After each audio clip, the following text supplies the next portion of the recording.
Se esse vídeo apareceu para você, é porque essa história vai te emocionar e arrepiar. Então, já se inscreve no canal se você gosta desse tipo de história e comenta aí de qual cidade você está assistindo. O sol já estava alto quando acordei, e isso significava que tinha dormido demais outra vez. Não que fizesse diferença. Os dias aqui são todos iguais. O calor seco entrando pelas frestas da janela, a poeira vermelha que gruda na pele antes mesmo de eu sair da cama. O silêncio pesado que ocupa cada canto desta casa, como se fosse um morador invisível que nunca vai embora. Levantei devagar, sentindo o ranger do colchão velho, o mesmo que dividi com Ademar durante 23 anos. Faz 4 que ele se foi. 4 anos que parecem 40 quando olho para o espelho e vejo essa mulher cansada me encarando de volta. Cabelos grisalhos presos num coque frouxo, rugas fundas ao redor dos olhos, mãos ásperas de quem nunca parou de trabalhar. Não me reconheço mais, mas também não me importo. Reconhecimento é coisa de gente que ainda tem para quem se arrumar. A casa é pequena, 3 cômodos que Ademar construiu com as próprias mãos quando nos casamos. Fica nos arredores de um povoado tão esquecido que nem nome direito tem mais. Alguns chamam de Cruzeiro das Almas, outros de Beira-Rio, mas no fundo todo mundo sabe que é só um amontoado de casas perdidas no interior do Tocantins, onde o cerrado se estica até onde a vista alcança e o asfalto nunca chegou. A estrada que passa em frente é de terra batida, vermelha como sangue seco, e pode ficar dias sem que um carro apareça. Quando chove, vira lama. Quando faz sol, vira pó que entra pelos poros e pelos pulmões. Caminhei até a cozinha, os pés descalços esfriando no chão de cimento queimado. A chaleira estava no fogão a lenha, como sempre. Coloquei água para ferver, sentindo o peso do silêncio me acompanhar. É um silêncio diferente esse. Não é vazio, é cheio de coisas que não podem ser ditas, cheio de ausências que gritam mais alto que qualquer presença. Ademar costumava preencher esse espaço. Com a voz grave contando histórias da lavoura, com o riso fácil quando eu reclamava do calor, com o barulho dos passos pesados na varanda quando voltava do trabalho. Agora só resta o eco do que foi.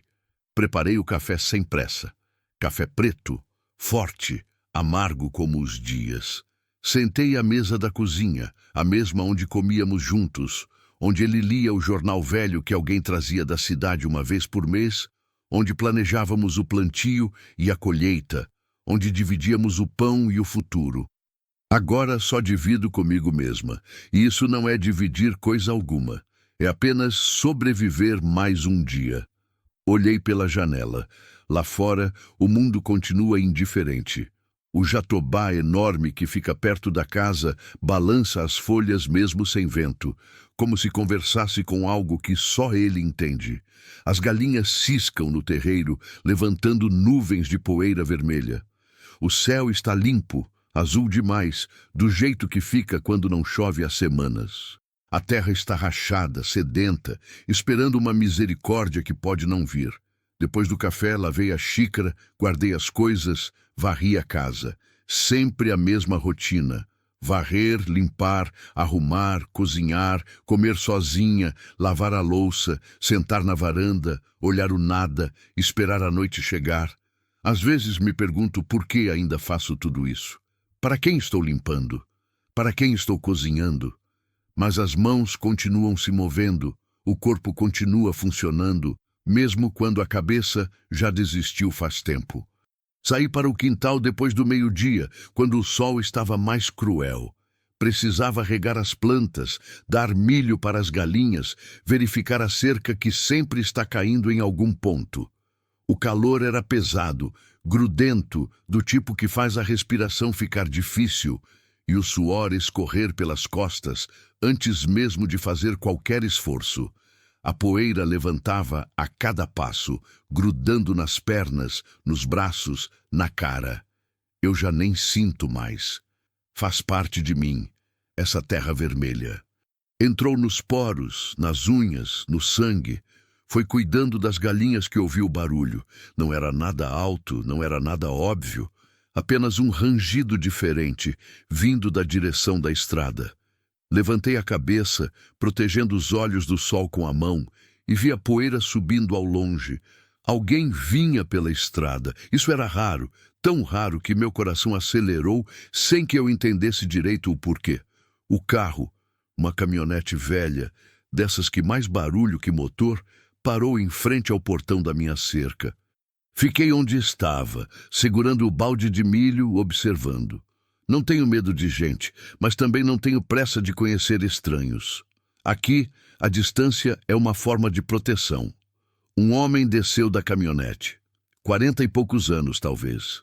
Magro, queimado de sol, chapéu de palha na cabeça.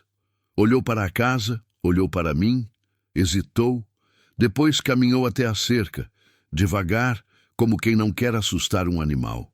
"Boa tarde", ele disse, a voz rouca, cansada. "Desculpa incomodar." Não respondi logo, apenas olhei, esperei. A senhora é Dona Sebastiana?" Meu nome. Fazia tempo que alguém dizia meu nome em voz alta. Assenti com a cabeça, devagar. "Sou", respondi, a voz saindo mais áspera do que eu esperava. Falar pouco deixa a voz assim, enferrujada. O homem tirou o chapéu, passou a mão pelos cabelos suados. "Eu sou Antônio. Antônio da Silva. Não sei se a senhora lembra de mim, mas eu conheci seu marido, seu Ademar, há uns anos atrás. Trabalhamos juntos na colheita do seu Raimundo. Procurei na memória, tantos rostos, tantos nomes, todos misturados agora, todos esquecidos, mas algo naquele rosto me dizia que sim, que talvez eu já tivesse visto aquele homem antes, numa época em que ainda havia vida aqui. Lembro. Menti, porque às vezes é mais fácil mentir do que explicar que o passado virou uma névoa. "Olha", ele continuou nervoso, torcendo o chapéu entre as mãos. "Eu não viria aqui se não fosse necessário mesmo. Eu sei que a senhora vive sozinha, sei que não gosta de ser incomodada, mas é que eu preciso de um favor. Favor." A palavra ficou suspensa no ar quente, pesada como chumbo. Fazia tempo que ninguém me pedia favor. Fazia tempo que ninguém precisava de mim para nada. "Que tipo de favor?" perguntei desconfiada. Antônio olhou para trás, para a caminhonete. Foi então que percebi que havia alguém lá dentro. Uma sombra, uma forma, algo ou alguém que não conseguia sair sozinho. "É minha sobrinha", ele disse, a voz quebrando um pouco. "A Lúcia. Ela passou por uma coisa ruim. Muito ruim. Não posso falar muito, mas ela precisa de um lugar para ficar. Um lugar quieto, longe de tudo, longe de gente. A senhora foi a única pessoa que eu pensei que talvez entendesse. Entender. Como se entender fizesse diferença. Como se entender mudasse alguma coisa. Não sou boa com gente", respondi sincera. "Vivo sozinha faz tempo. Não sei cuidar de ninguém. Não estou pedindo para a senhora cuidar." Ele insistiu, dando um passo mais perto da cerca. Só deixar ela ficar aqui uns dias. Ela não vai incomodar. Mal fala, mal come. Só precisa de um teto, de silêncio, de uma chance de respirar longe de onde ela estava. Olhei para a caminhonete outra vez. A sombra lá dentro não se mexia. Parecia pequena, encolhida, como se estivesse tentando desaparecer.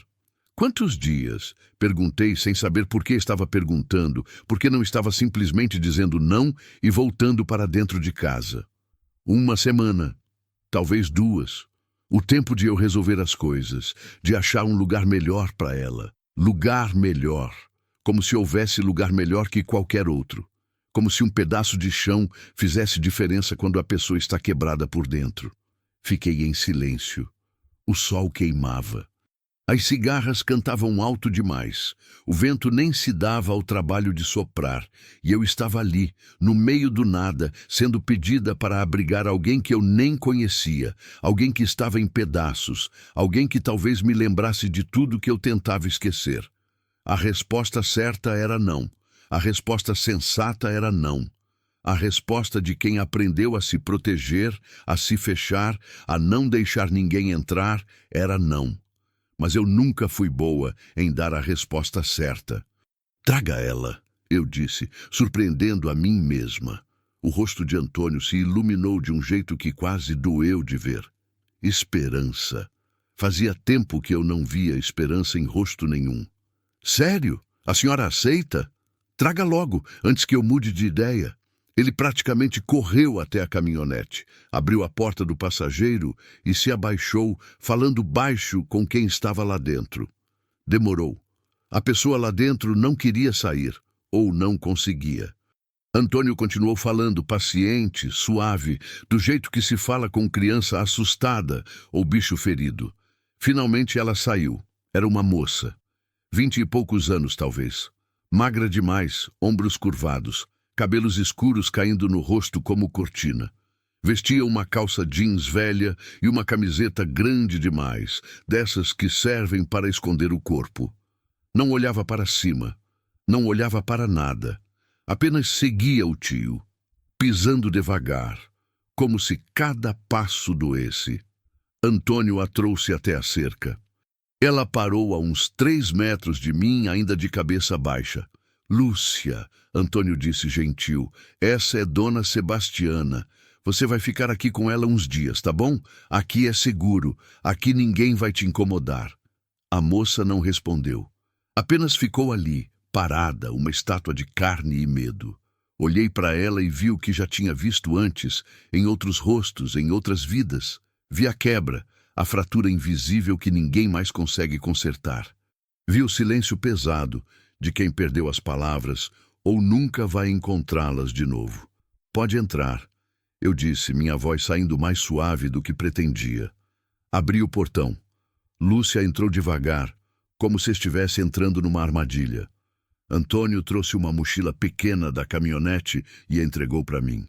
São as coisas dela, explicou. Não é muita coisa. Nunca é, eu respondi. Ele olhou para mim, depois para a sobrinha, depois para mim outra vez. Obrigado, Dona Sebastiana. De coração. Eu volto daqui uns dias. Qualquer coisa, pode mandar recado pelo seu Gomes, lá do mercadinho. Tá bom. Antônio colocou a mão no ombro de Lúcia, carinhoso. Você vai ficar bem, ouviu? Dona Sebastiana é gente boa. Qualquer coisa, eu volto logo. A moça não respondeu. Ele suspirou, subiu na caminhonete e foi embora, deixando uma nuvem de poeira vermelha para trás. Ficamos ali, eu e ela, paradas no terreiro, sob o sol cruel do meio da tarde. Eu, uma viúva que tinha aprendido a viver sozinha. Ela, uma moça que tinha aprendido que nem sozinha era possível viver em paz. Vem, eu disse virando as costas. Vou te mostrar onde você vai dormir. Ela me seguiu em silêncio. E foi assim que tudo começou. Lúcia dormiu no quarto dos fundos, o mesmo que guardei vazio desde que Ademar morreu. Não por respeito ou luto, simplesmente porque nunca houve motivo para entrar lá. A cama estava feita com lençóis velhos que cheiravam a naftalina e tempo parado. A janela dava para os fundos da propriedade, onde o cerrado começava de verdade, selvagem e esquecido, cheio de capim seco e árvores tortas que pareciam estar sempre lutando contra alguma coisa. Mostrei o quarto sem muitas palavras. Coloquei a mochila dela em cima da cama e apontei para o banheiro no corredor. Ela apenas assentiu, um movimento mínimo de cabeça, sem tirar os olhos do chão. Não agradeceu, não perguntou nada. Apenas entrou no quarto e fechou a porta devagar, como se tivesse medo de fazer barulho. Fiquei parada no corredor por um tempo, olhando para aquela porta fechada, tentando entender o que tinha acabado de fazer. Tinha aberto minha casa, tinha deixado entrar alguém, tinha quebrado o silêncio que me protegia fazia 4 anos. E não sabia se aquilo era bondade, burrice ou apenas cansaço de estar sozinha demais. Voltei para a cozinha e continuei com o que estava fazendo antes da interrupção. Descasquei mandioca, cortei carne seca, coloquei feijão de molho. As mãos conheciam o caminho, não precisavam de comando. Trabalhavam sozinhas enquanto a cabeça ficava longe, pensando naquela moça magra e calada que agora ocupava o quarto dos fundos. O que teria acontecido com ela? Antônio não tinha contado, e eu não tinha perguntado. Aprendi que algumas histórias não precisam ser ditas em voz alta para serem compreendidas. Estão escritas no corpo, no jeito de andar, no olhar que não encontra o olhar de ninguém. Lúcia carregava a história dela na postura curvada, no silêncio pesado, no jeito de entrar num cômodo como se estivesse pedindo desculpas por existir. Conhecia aquele jeito, já tinha visto antes. Anos atrás, quando Ademar ainda era vivo, uma mulher apareceu na beira da estrada, perto de casa. Era noite, chovia fino, e ela estava descalça, vestindo só uma camisola rasgada e suja de terra. Tinha o rosto inchado de pancada, o lábio partido, os olhos vazios de quem já tinha morrido por dentro, mas o corpo teimava em continuar respirando. Ademar trouxe ela para dentro, me pediu que cuidasse enquanto ele ia buscar ajuda. Passei a noite limpando os ferimentos, oferecendo água, colocando coberta em cima dela, porque não parava de tremer mesmo com o calor. Ela não disse uma palavra, nenhuma. Apenas ficou ali, encolhida num canto da sala, olhando para o nada. No dia seguinte, apareceu um homem, marido dela. Pediu desculpas, disse que ela tinha problemas, que ele ia cuidar melhor, que não ia acontecer de novo. Ela foi embora com ele porque não tinha para onde ir. 2 semanas depois, o povoado inteiro soube que ela tinha morrido. Caiu da escada, disseram, mas todo mundo sabia que escada nenhuma cai sozinha. Lembrar daquilo me deixou com um peso no peito. Eu não tinha conseguido fazer nada por aquela mulher. Tinha dado água, coberta, silêncio, mas não tinha sido suficiente. Nunca é suficiente quando a pessoa volta para o lugar que a quebrou. Será que Lúcia voltaria também? Será que eu estava apenas adiando o inevitável? A tarde foi passando devagar, como sempre passava. O sol foi descendo no céu, perdendo força, pintando tudo de laranja e vermelho. Preparei a janta sem saber se deveria chamar a moça ou deixá-la em paz. Decidi deixar. Se ela quisesse comer, apareceria. Se não quisesse, problema era dela. Comi sozinha na mesa da cozinha, o silêncio voltando ao seu lugar de costume. Lavei a louça, guardei as coisas, apaguei o fogo. Ainda tinha comida na panela. Deixei lá, caso ela tivesse fome durante a noite. Quando fui para o meu quarto, passei pela porta do quarto dos fundos. Estava escuro lá dentro. Nenhum barulho, nenhum sinal de vida. Por um momento pensei em bater na porta, perguntar se ela estava bem, se precisava de alguma coisa, mas não bati. Apenas continuei andando, cada um com seu silêncio, cada um com sua dor. Deitei na cama, mas não consegui dormir logo. A casa parecia diferente. Não estava mais sozinha, e meu corpo sabia disso. Ficava alerta, atento a qualquer ruído que viesse do outro quarto. Ouvi o ranger da madeira, o vento batendo nas janelas, o canto dos grilos lá fora. E de vez em quando, um som abafado que podia ser soluço ou apenas respiração difícil. Finalmente dormi quando a madrugada já estava chegando. Acordei com o sol entrando pela janela, mais tarde do que de costume. A casa estava quieta demais. Levantei, vesti a roupa de sempre e fui para a cozinha. A comida que tinha deixado na panela estava intocada. Lúcia não tinha comido, nem água tinha bebido pelo que pude ver. Bati na porta do quarto dos fundos, de leve. Lúcia, tem café pronto se você quiser. Nenhuma resposta. Esperei. Nada. Vou deixar na mesa. Come se tiver fome. Voltei para a cozinha, preparei o café, coloquei pão, manteiga, um pedaço de bolo de fubá que tinha feito 2 dias antes.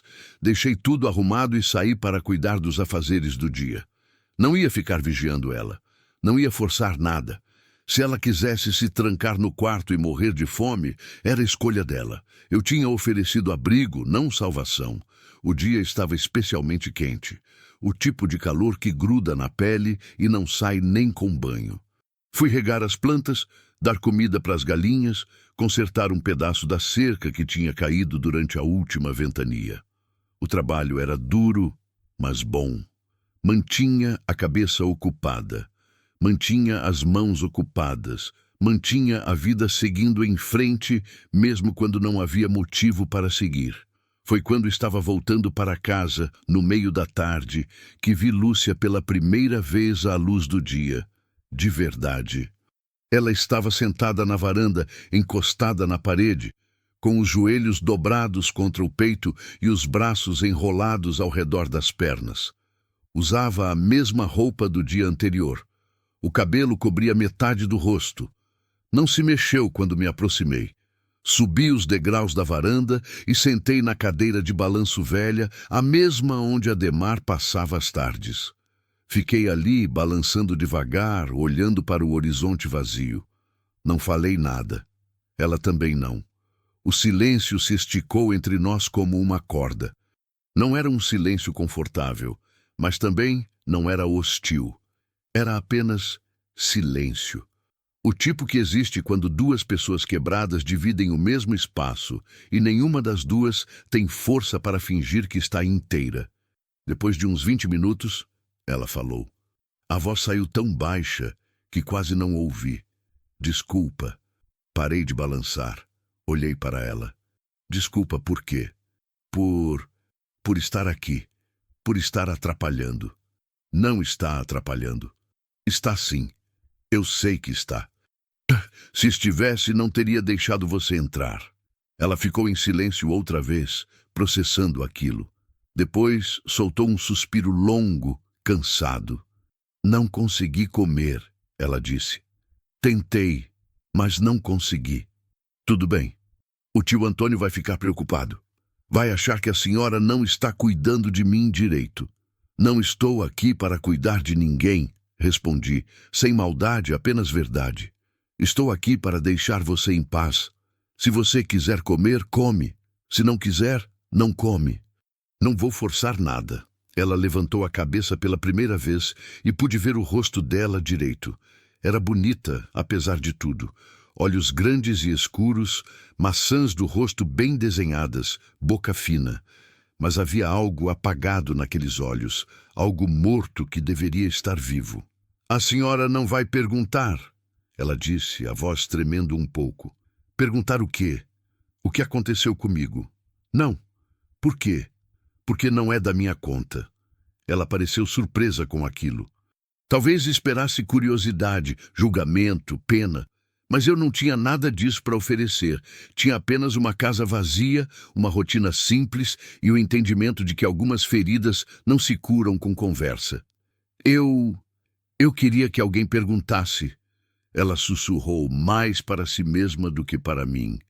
Queria que alguém se importasse o suficiente para perguntar. Alguém se importa, eu disse. Seu tio se importa. Por isso te trouxe aqui. Ele tem pena de mim. Pena é diferente de se importar. Ele se importa. Lúcia voltou a abaixar a cabeça, escondendo o rosto atrás do cabelo outra vez. Ficamos ali mais um tempo sem falar, apenas dividindo o espaço e o peso de estar viva, quando tudo parecia pedir o contrário. Quando o sol começou a descer, levantei da cadeira. Vou fazer comida. Se quiser comer dessa vez, come. Se não quiser, deixa. Mas não vou ficar te vigiando. Entrei na cozinha e comecei a preparar a janta. Arroz, feijão, ovo frito, farinha, nada complicado. Comida simples para gente que não tem apetite para coisas elaboradas. Estava fritando os ovos quando ouvi passos atrás de mim. Virei e vi Lúcia parada na porta da cozinha, hesitante. Posso ajudar? Ela perguntou. Pode pegar os pratos ali naquele armário. Ela pegou 2 pratos, 2 copos, 2 garfos. Levou para a mesa devagar, como se cada movimento custasse energia que não tinha. Arrumou tudo em silêncio, com cuidado, como se tivesse medo de quebrar alguma coisa. Servi a comida e nos sentamos. Comi sem falar. Ela olhou para o prato por um tempo longo, antes de finalmente pegar o garfo e levar uma garfada pequena à boca. Mastigou devagar com esforço. Engoliu. Esperou. Pegou outra garfada. Não comeu muito, talvez 3 ou 4 garfadas, mas comeu, e isso já era alguma coisa. Obrigada, ela disse quando terminamos. De nada. Ajudou a lavar a louça sem que eu pedisse. Trabalhamos lado a lado na pequena pia. Ela lavando, eu secando. Não falamos. Não precisávamos. O trabalho dizia o que as palavras não conseguiam. Naquela noite, quando fui deitar, ouvi ela andando pelo quarto dos fundos. Passos lentos, inquietos. Alguém que não conseguia dormir, alguém que tinha medo do escuro, ou do silêncio, ou das próprias memórias. Pensei em levantar, em perguntar se estava tudo bem, mas não levantei. Algumas batalhas precisam ser lutadas sozinhas, mesmo quando há alguém na casa ao lado. Os dias seguintes seguiram um padrão parecido. Lúcia saía do quarto depois que eu já estava acordada. Sentava na varanda, quieta, olhando para o nada. Às vezes ajudava com alguma coisa pequena na cozinha. Comia pouco, falava menos ainda. Mas estava ali, presente, viva. Eu continuava com minha rotina. Cuidava da casa, das plantas, das galinhas, fazia comida, limpava, arrumava. E de alguma forma, sem que nenhuma de nós percebesse direito, fomos aprendendo a dividir o espaço. Não éramos amigas, não éramos companheiras. Éramos apenas 2 mulheres quebradas, vivendo sob o mesmo teto, cada uma carregando seu peso, cada uma respirando um dia de cada vez. Foi na 5ª noite que tudo mudou. Acordei com um barulho. Não era alto, mas era estranho. Um gemido abafado, um choro contido. Vinha do quarto dos fundos. Levantei da cama, coloquei o hobby velho e fui até lá. A porta estava entreaberta. Empurrei devagar e vi Lúcia encolhida no chão, ao lado da cama, abraçada nos próprios joelhos, o corpo tremendo todo. Chorava sem fazer barulho, o tipo de choro de quem aprendeu a sofrer em silêncio para não incomodar ninguém. Fiquei ali parada, sem saber o que fazer. Não sou boa com consolo.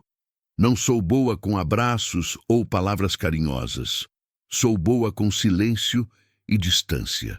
Mas olhando para aquela moça, desmoronando sozinha no escuro, percebi que silêncio e distância não eram o que ela precisava naquele momento. Entrei no quarto devagar. Me sentei no chão ao lado dela, encostando as costas na cama. Não falei nada, não toquei nela. Apenas fiquei ali, perto, dividindo o escuro e o peso. Lúcia continuou chorando. E eu fiquei ali, imóvel, sentindo a dor dela preencher o quarto como uma presença viva. Não tentei parar o choro. Não disse que ia ficar tudo bem. Porque às vezes não fica, às vezes a dor é grande demais, e tudo que podemos fazer é sentar ao lado dela e aguentar junto. Ficamos assim até o amanhecer começar a clarear o céu lá fora. O choro foi diminuindo aos poucos, até virar apenas respiração cansada. Lúcia levantou a cabeça, os olhos vermelhos e inchados. "Por que a senhora está aqui?" ela perguntou, a voz rouca. "Porque você não deveria estar sozinha agora", respondi. "Mas eu sempre estou sozinha, mesmo quando tem gente perto." "Eu sei", eu disse. "Eu sei." E era verdade. Eu sabia exatamente como era aquilo. A primeira semana passou devagar, do jeito que o tempo passa quando carrega peso. Lúcia continuava calada na maior parte do dia, mas começou a sair do quarto mais cedo, a comer um pouco mais, a olhar ao redor, em vez de manter os olhos sempre no chão. Não eram mudanças grandes. Eram pequenos sinais de que ela ainda estava tentando, ainda estava respirando, ainda estava aqui. Eu não perguntava nada, não forçava conversa, apenas mantinha a rotina e deixava que ela encontrasse o próprio lugar dentro daquele espaço. Às vezes, ela me seguia até o quintal e ficava olhando enquanto eu trabalhava. Outras vezes, pegava a vassoura e varria a varanda sem que ninguém pedisse. Eram gestos pequenos, mas significavam alguma coisa.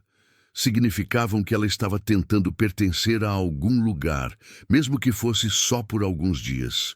Foi numa manhã de quinta-feira que ela finalmente falou mais do que 2 ou 3 palavras seguidas. Estávamos na cozinha, eu preparando massa de bolo de fubá, ela sentada à mesa, descascando batatas para o almoço. O silêncio era confortável, do tipo que não precisa ser preenchido. Mas então ela soltou um suspiro longo e começou a falar, a voz baixa, hesitante. Eu tinha uma casa, ela disse, sem tirar os olhos da batata. Era pequena, mas era minha. Ou pelo menos eu achava que era. Continuei sovando a massa, sem olhar para ela, sem interromper. Sabia que se eu parasse, se demonstrasse muita atenção, ela ia se fechar outra vez. Então, fingi que aquilo era só mais uma conversa qualquer. Nada demais. Morava com meu namorado. A gente estava junto fazia 3 anos. Ele parecia ser uma pessoa boa no começo. Trabalhava, pagava as contas, falava de casamento e filhos. Eu achei que tinha encontrado alguém de verdade, sabe? Alguém que ia ficar. Ela fez uma pausa. Descascou mais um pedaço de batata. Continuou. Mas as coisas foram mudando aos poucos. Ele começou a beber mais. Começou a chegar tarde. Começou a falar comigo de um jeito diferente, mais grosso, mais cruel. Reclamava de tudo. Da comida, da casa, de mim. Dizia que eu não prestava para nada, que era burra, feia, que nenhum outro homem ia me querer. E eu comecei a acreditar. A voz dela ficou mais fraca, mais distante. Quando ele bateu em mim pela primeira vez, foi por causa de uma panela que tinha queimado. Só um tapa. Ele pediu desculpa depois, chorou, disse que nunca mais ia acontecer. E eu acreditei porque queria acreditar. Porque até a alternativa era admitir que eu tinha escolhido errado, que estava presa com um homem que ia me machucar de novo. E ele machucou de novo. Eu disse, não como pergunta, mas como afirmação. Sim, ela sussurrou. Várias vezes. E cada vez era pior. Não era só tapa. Era soco, chute, puxão de cabelo. Uma vez ele me jogou contra a parede e eu fiquei com o ombro roxo por semanas. Outra vez, me trancou no banheiro a noite toda, porque eu tinha conversado com o vizinho na rua. Ele dizia que eu estava provocando outros homens, que eu era vagabunda, que merecia apanhar. Coloquei a massa na forma, tentando manter as mãos ocupadas, tentando não deixar a raiva subir. Raiva não ajudava agora, só escutar ajudava. Eu tentei sair, Lúcia continuou, a voz tremendo. Tentei várias vezes, mas ele sempre me encontrava, sempre me trazia de volta. Dizia que se eu saísse de novo, ele me matava. E eu acreditava porque via nos olhos dele que ele era capaz. Então eu parei de tentar, parei de lutar. Fiquei ali, aceitando, esperando que um dia ele fosse longe demais e eu não precisasse mais aguentar. Silêncio. Longo. Pesado. O que mudou? Perguntei, colocando a forma no forno. Meu tio Antônio apareceu. Ela disse, e pela primeira vez ouvi algo parecido com gratidão na voz. Ele tinha ficado sem notícias minhas fazia meses. Eu tinha parado de responder mensagens, de atender ligações. Ele ficou preocupado e foi até lá. Chegou numa noite que foi especialmente ruim. Ela parou de descascar as batatas. As mãos tremiam. Tio Antônio arrombou a porta quando ouviu os gritos. Me tirou de lá, me levou para o hospital. Ficou comigo enquanto a polícia fazia perguntas. E quando me deram alta, ele disse que eu não ia voltar para aquele lugar nunca mais. Disse que ia me levar para um lugar seguro, um lugar onde ninguém ia me achar, onde eu podia respirar sem medo. E te trouxe aqui, completei. Sim, me trouxe aqui. Ela finalmente olhou para mim, os olhos marejados, mas sem lágrimas caindo. A senhora deve achar que eu sou fraca, que eu deveria ter saído antes, que eu deveria ter lutado mais. Não acho isso. Respondi, firme. Acho que você sobreviveu do jeito que conseguiu. E sobreviver já é luta o suficiente. Ela piscou, surpresa, como se esperasse julgamento e tivesse recebido compreensão. A senhora já passou por algo parecido? Não do jeito que você passou, disse, sentando à mesa de frente para ela. Mas conheço a sensação de estar presa, de não ter saída, de acordar todo dia, sem saber se vale a pena acordar. Por causa do seu marido? Não. Ademar era bom de verdade. Fiz uma pausa, buscando as palavras certas. Mas quando ele morreu, fiquei presa de outro jeito. Presa na casa, na rotina, no silêncio. Presa na ideia de que minha vida tinha acabado junto com a dele. E de certa forma tinha acabado mesmo. Só que o corpo teimava em continuar. Então eu continuava também, sem saber direito por quê. Lúcia assentiu devagar, como se entendesse exatamente o que eu estava dizendo. A senhora ainda se sente presa?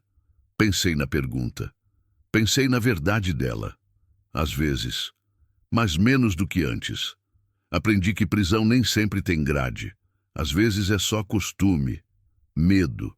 Vazio que a gente não sabe como preencher. E como a senhora preenche? Não preencho, respondi, honesta. Só aprendo a viver com ele. Um dia de cada vez. Ficamos em silêncio outra vez. Mas era um silêncio diferente agora. Menos pesado, menos solitário. Como se, ao compartilhar um pedaço de nós mesmas, tivéssemos criado uma ponte pequena, frágil, mas real. Obrigada por me deixar ficar aqui, Lúcia disse, voltando a descascar as batatas. Obrigada por não fazer perguntas. Por não ter pena, por não tentar me consertar. Ninguém conserta ninguém, eu disse. A gente só aguenta junto. Ela sorriu. Foi um sorriso pequeno, rápido, mas foi um sorriso. O primeiro que vi naquele rosto desde que ela chegou. Os dias seguintes trouxeram uma mudança sutil na dinâmica entre nós. Lúcia começou a falar mais, não muito, mas o suficiente para quebrar o silêncio constante.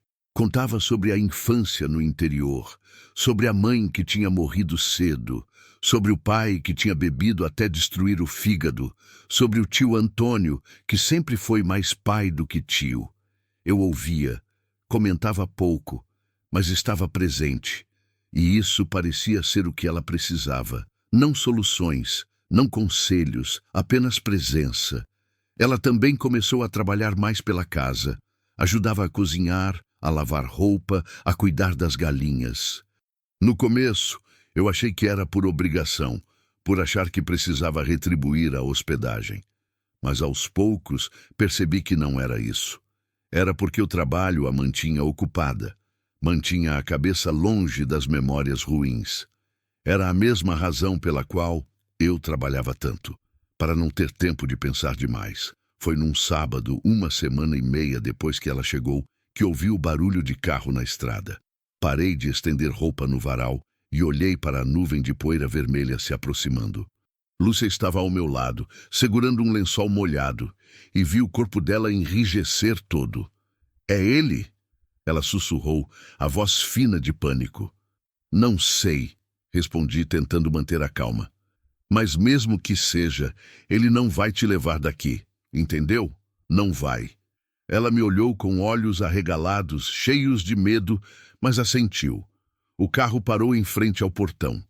Não era a caminhonete de Antônio. Era um sedã velho, cinza, com a lataria amassada. Meu coração acelerou. Um homem saiu do carro. Alto, forte, com barba mal feita e uma expressão que eu não gostei nem um pouco. Fica aqui, ordenei para Lúcia. Não sai daí. Caminhei até a cerca, colocando meu corpo entre o homem e a casa. Ele me olhou de cima a baixo, debochado. Boa tarde, ele disse, mas não tinha nada de bom naquele tom. O que você quer? Perguntei direta. Estou procurando uma pessoa. Uma moça, cabelo escuro, magra. Pode ser que tenha passado por aqui. Não passou ninguém por aqui. Eu tenho certeza? Ele deu um passo mais perto da cerca. Porque me disseram que o tio dela conhecia umas pessoas. por essas bandas. E essa moça, ela é minha noiva. Fugiu de casa, estou preocupado com ela. Noiva. A palavra saiu da boca dele como veneno. Já disse que não passou ninguém por aqui. Agora sai da minha propriedade. Olha, senhora, eu não quero problema. Só quero encontrar minha noiva. Se ela estiver aqui, é melhor a senhora me entregar. Vai ser melhor para todo mundo. Não tem ninguém aqui além de mim, e você tem 10 segundos para sair daqui antes que eu pegue a espingarda. Ele riu, um riso sem humor. Espingarda? A senhora mora sozinha nesse fim de mundo e acha que vai me assustar com ameaça? Não é ameaça, respondi a voz baixa e firme. É promessa. Sai daqui, agora. Ele me olhou nos olhos e deve ter visto alguma coisa ali, alguma coisa que o fez reconsiderar. Talvez tenha visto que eu não estava blefando. Talvez tenha visto que eu já tinha perdido tudo que importava e não tinha mais nada a perder. Talvez tenha visto que algumas mulheres, quando encurraladas, são mais perigosas do que qualquer homem. Tá bom, ele disse, levantando as mãos em falsa rendição. Tá bom, vou embora, mas se eu descobrir que ela está aqui, volto, e aí não vai ser conversa. Pode voltar, eu disse. Da próxima vez trago a espingarda. Ele entrou no carro, deu a volta e foi embora, deixando poeira e ameaça no ar. Fiquei ali parada até o carro sumir completamente da vista. Só então voltei para onde Lúcia estava, escondida atrás do varal, o rosto branco de terror. Era ele, ela disse, a voz quebrando. Era ele. Ele me encontrou. Mas não te levou, respondi. E não vai levar. Ele volta, dona Sebastiana. Ele sempre volta. Ele não desiste. Nunca desiste. Então a gente vai estar pronta quando ele voltar. Ela me olhou como se eu tivesse enlouquecido. A senhora não entende. Ele é perigoso. Ele vai machucar a senhora. Vai machucar todo mundo que estiver no caminho. Talvez, admiti. Mas isso não muda nada.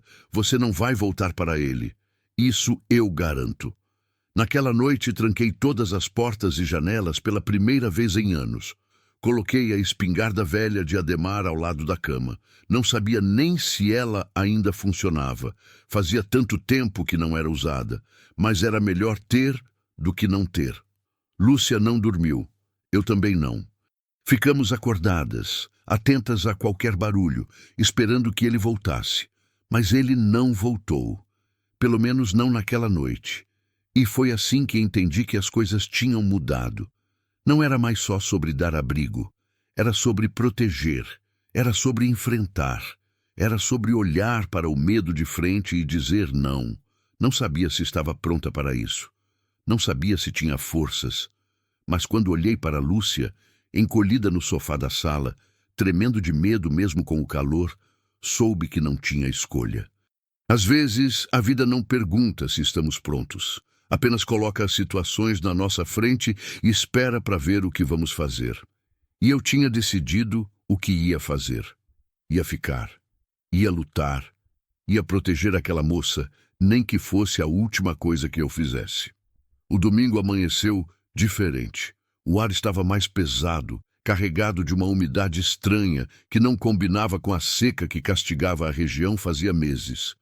O céu tinha uma cor esquisita, meio amarelada, meio cinza, como se não conseguisse decidir se ia chover ou apenas ameaçar.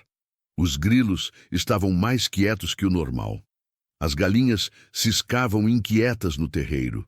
Até o jatobá parecia estar se preparando para alguma coisa, as folhas virando do avesso com o vento que começava a soprar.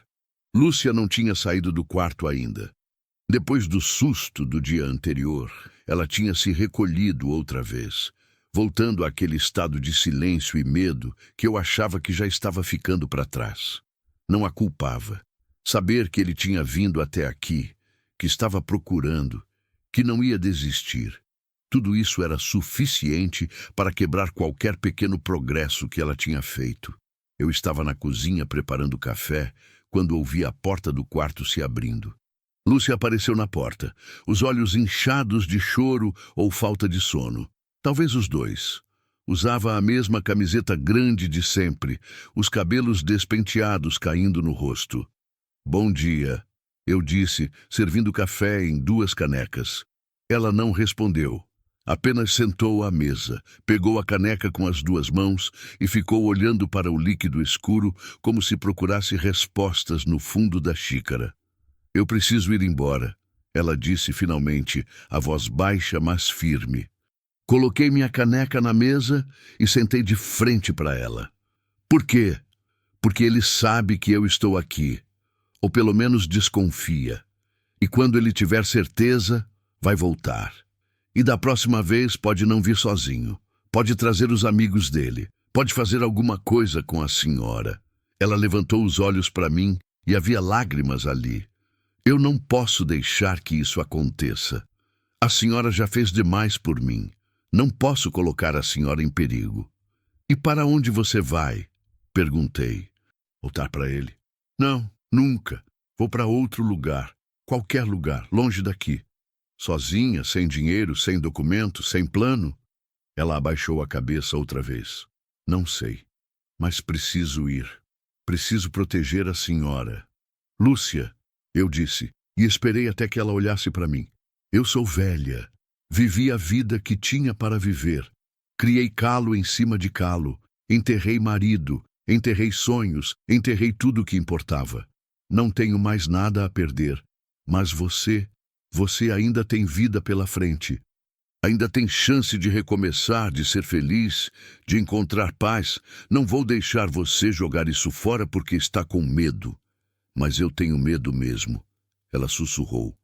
Tenho tanto medo que não consigo respirar direito. Tenho medo de dormir, de acordar, de ele estar aqui.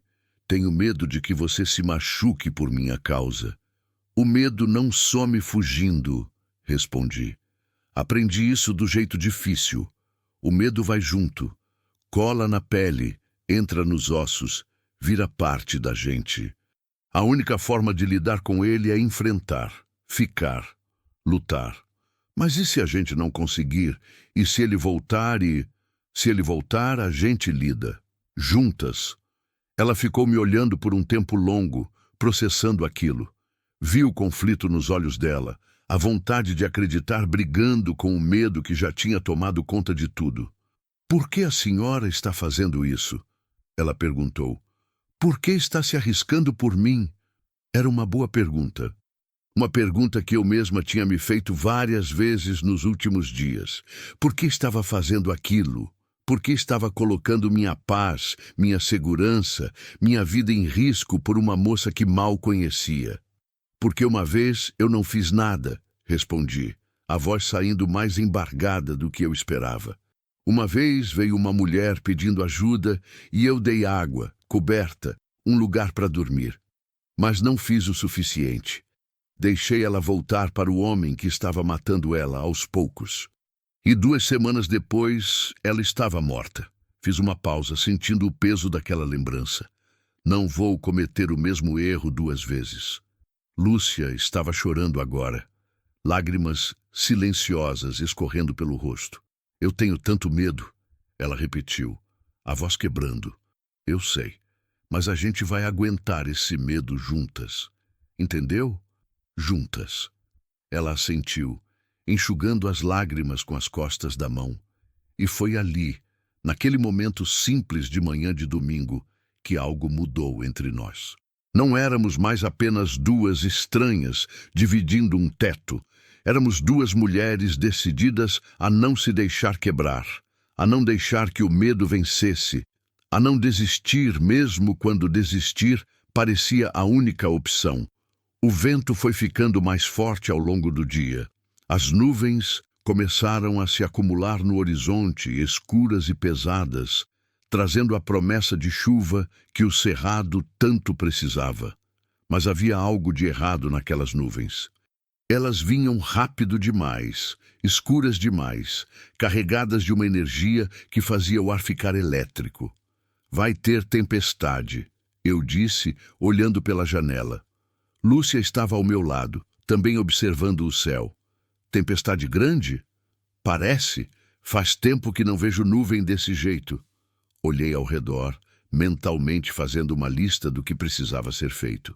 Vamos ter que se preparar, fechar tudo, trazer o que está do lado de fora, encher os baldes de água caso falte. Trabalhamos juntas durante a tarde toda. Fechamos as janelas, colocamos panos nas frestas para evitar que a água entrasse, recolhemos as ferramentas que estavam no quintal, trouxemos lenha para dentro. O vento ia ficando cada vez mais forte, fazendo a casa ranger e gemer como se fosse desmoronar a qualquer momento. Os primeiros pingos começaram a cair quando o sol estava se pondo. Pingos grandes, pesados, que batiam no telhado de zinco fazendo um barulho ensurdecedor. Logo os pingos viraram cortina, uma chuva violenta que caía com força, como se quisesse lavar o mundo inteiro. Raios cortavam o céu, iluminando tudo por frações de segundo antes de mergulhar tudo no escuro outra vez. Os trovões eram tão altos que faziam os copos tremerem na mesa. Acendi as lamparinas a querosene porque sabia que a luz não ia demorar a cair, e de fato não demorou. Em 15 minutos estávamos no escuro, apenas com a luz fraca e tremulante das lamparinas, ouvindo a tempestade castigar lá fora. Lúcia estava sentada no sofá da sala, abraçada nos próprios joelhos, o rosto pálido toda vez que um raio iluminava a casa. Vi o medo nos olhos dela. Mas não era medo da tempestade. Era um medo mais profundo, mais antigo. Você está bem? Perguntei, sentando ao lado dela. Ele me trancava no escuro quando ficava bravo. Ela disse, a voz mal saindo. Fechava as janelas, apagava todas as luzes, trancava a porta por fora. Deixava eu lá, sozinha, às vezes a noite inteira. Eu ficava ouvindo os barulhos da casa, achando que era ele voltando, achando que dessa vez ele ia acabar comigo de vez. Segurei a mão dela. Estava gelada, trêmula. Ele não está aqui, eu disse firme. Você não está sozinha. Eu estou aqui com você e não vou a lugar nenhum. Ela apertou minha mão com força, como se fosse uma tábua de salvação no meio do mar. A tempestade continuou por horas. A chuva não dava trégua, caindo com uma fúria que parecia pessoal. O vento uivava, batendo nas janelas, fazendo a estrutura da casa tremer. Em algum momento, ouvi o barulho de algo quebrando lá fora. Talvez um galho do jatobá, talvez parte da cerca. Não tinha como saber e não tinha como sair para verificar. Ficamos ali, lado a lado no sofá, ouvindo a natureza desabafar toda a sua raiva. Lúcia eventualmente encostou a cabeça no meu ombro, exausta demais para manter os olhos abertos, mas assustada demais para dormir de verdade. Fiquei acordada, vigiando, garantindo que a casa aguentasse, que a água não entrasse, que estávamos seguras. Foi perto da meia-noite que ouvi outro barulho, diferente do vento, diferente da chuva, um barulho que fez meu sangue gelar. Era o som de um motor, um carro. Alguém estava vindo pela estrada no meio da tempestade, no meio da noite. Lúcia ouviu também. Levantou a cabeça do meu ombro, os olhos arregalados de pânico. É ele, ela sussurrou. Ele voltou. Levantei devagar, tentando manter a calma mesmo com o coração disparado. Fui até a janela e olhei através da fresta. A chuva era tão forte que mal dava para ver alguma coisa, mas havia luzes lá fora, faróis. Um carro tinha parado em frente à casa. Fica aqui, ordenei para Lúcia. Não sai daí, não faz barulho. Fui até o quarto e peguei a espingarda. Verifiquei se estava carregada. Estava. Ademar sempre deixava carregada, mesmo depois de anos sem usar. Nunca se sabe quando vai precisar, ele dizia. E ele estava certo. Voltei para a sala. Lúcia estava onde eu tinha deixado, petrificada de medo. Ouvi passos na varanda. Alguém estava subindo os degraus. Alguém estava se aproximando da porta. Então veio a batida, forte, insistente. Lúcia! Era a voz de um homem, grave, alterada. Lúcia, eu sei que você está aí.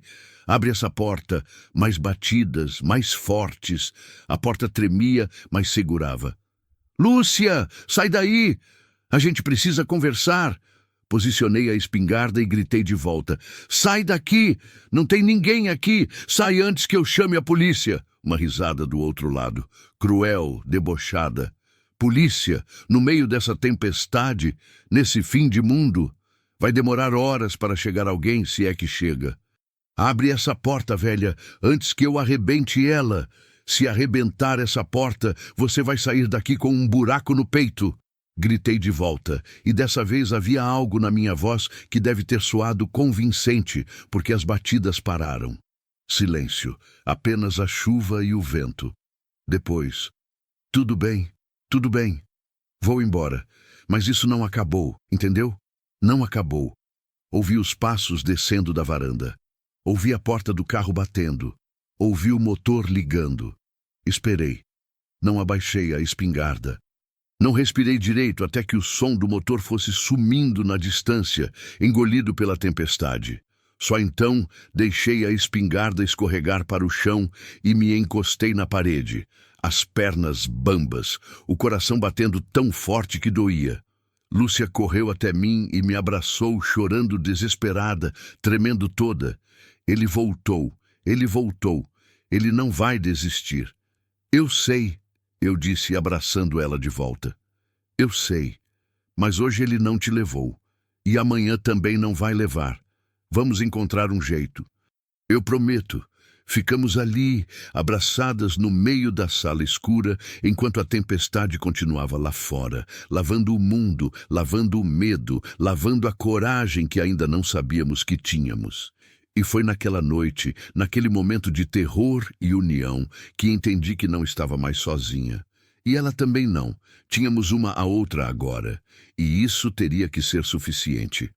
Amanheceu com o mundo transformado. A tempestade tinha passado durante a madrugada, levando consigo a violência, mas deixando o rastro. A terra vermelha agora estava encharcada, pesada, grudenta. Poças enormes se formavam no terreiro. O jatobá pingava a água das folhas, criando uma música suave e constante. O ar cheirava a terra molhada, aquele cheiro que enche os pulmões e faz lembrar que a vida continua. Sempre continua, mesmo depois das piores tempestades. Eu não tinha dormido. Tinha ficado acordada a noite toda, sentada na cadeira da sala, a espingarda no colo, os ouvidos atentos a qualquer som que não fosse chuva ou vento. Lúcia tinha adormecido por exaustão perto das 3 da manhã, encolhida no sofá, e eu tinha jogado uma coberta em cima dela. Continuei vigiando porque alguém precisava vigiar. Quando a primeira luz do dia começou a entrar pelas frestas das janelas, levantei devagar, o corpo todo doendo de ter passado a noite numa posição ruim. Fui até a cozinha e coloquei água para ferver. Café. Sempre café. Era o único ritual que fazia sentido, o único que mantinha alguma normalidade num mundo que tinha virado de cabeça para baixo. Estava servindo a primeira xícara quando ouvi o ranger da porta do quarto dos fundos. Virei e vi Lúcia parada ali, os olhos vermelhos e inchados, o rosto marcado pelo travesseiro e pelo medo que tinha passado a noite com ela. Bom dia, eu disse, oferecendo uma xícara. Ela pegou a xícara, mas não bebeu. Apenas ficou segurando, sentindo o calor nas mãos, olhando para a janela onde o dia estava nascendo claro e limpo, como se a tempestade nunca tivesse acontecido. A senhora não dormiu, ela disse. Não era pergunta. Alguém precisava ficar de guarda. Ele pode voltar a qualquer momento. Pode. A gente não pode ficar assim para sempre. Não pode viver com medo, sem dormir, esperando ele aparecer. Não, não pode, concordei. Por isso a gente precisa fazer alguma coisa. Ela finalmente me olhou e havia desespero naqueles olhos. O quê? O que a gente pode fazer? A polícia não adianta. Já tentei antes. Ele conhece gente, tem amigos, sempre se livra. E mesmo que prendam ele hoje, solta amanhã. E quando solta, volta. Sempre volta. Sentei à mesa pensando. Ela tinha razão. A lei não ia proteger ela. Não aqui. Não nesse fim de mundo onde tudo demorava a chegar e onde os poderosos sempre encontravam um jeito de fazer o que queriam. Precisávamos de outro jeito. Um jeito que não dependesse de delegacia ou papel assinado. Seu tio, eu disse. Antônio, ele sabe de tudo isso? Sabe. Foi ele que me tirou de lá, lembra? Foi ele que me trouxe aqui. E onde ele está agora? Não sei. Disse que ia resolver umas coisas, arrumar um lugar melhor para mim, mas faz mais de uma semana que ele não aparece, que não manda notícia. Algo no jeito que ela disse aquilo me deixou inquieta. Mais de uma semana sem notícia não era normal. Não para alguém que se importava tanto. Você tem como falar com ele? Tenho o número dele, mas não tem sinal de celular aqui. Tem no povoado, no mercadinho do seu Gomes sempre pega. A gente pode ir até lá. Mas e se ele estiver esperando? E se ele estiver vigiando? Por isso a gente vai juntas, e eu levo a espingarda. Lúcia hesitou, o medo brigando com a necessidade de fazer alguma coisa, qualquer coisa, para mudar a situação. Está bem, ela disse finalmente. Vamos. Arrumamos o mínimo necessário. Eu vesti uma calça jeans velha, uma camisa de manga comprida e um chapéu de palha. Coloquei a espingarda dentro de um saco de pano para não chamar atenção, mas mantendo ela acessível. Lúcia colocou um boné que achamos no armário, prendeu o cabelo e usou um óculos escuro que tinha sido meu há muito tempo atrás.